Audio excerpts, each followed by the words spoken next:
नाशिक शहर परिसरामध्ये मुसळधार पर्जन्यवृष्टी होत आहे, त्यामुळे नदीच्या पाण्याच्या पातळीमध्ये वाढ होताना बघायला मिळते। आपण बघतोय गोदावरी नदीच्या पाण्याच्या पातळीमध्ये मोठ्या प्रमाणात वाढ व्हायला सुरुवात झालेली आहे। गंगापूर धरणामधून पाण्याचा विसर्ग केला जातोय। टप्प्याटप्प्याने पाण्याचा विसर्ग हा आता 2557 क्युसेक पर्यंत वाढवण्यात आलेला आहे आणि याच पाण्याबरोबर मोठ्या प्रमाणात पानवेली देखील वाहून येत आहेत।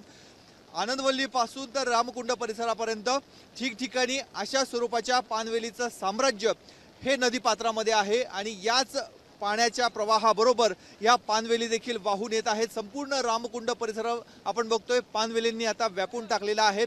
पाण्याचा प्रवाह हा आता अधिकाधिक होत चाललेला आहे।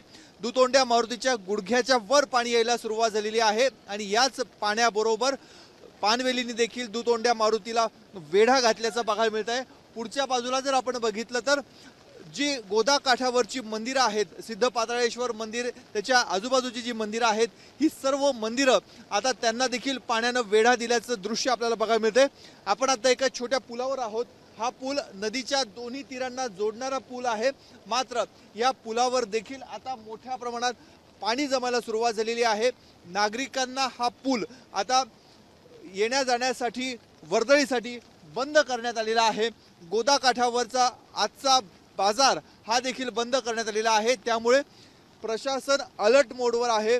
नागरिकांनी भाविकांनी इथे अनावश्यक गर्दी करू नये अशा स्वरूपाच्या सूचना देखील देण्यात आलेल्या आहेत। कारण आता पुन्हा एकदा जर धरणाच्या पाणलोट क्षेत्रामध्ये पावसाचा जोर वाढला तर धरणामधनं पाण्याचा विसर्ग मोठ्या प्रमाणामध्ये केला जाईल आणि त्यानंतर नदीच्या पाण्याच्या पातळीमध्ये आणखी वाढ होणार आहे। त्यामुळे प्रशासन अलर्ट मोडवर आहे।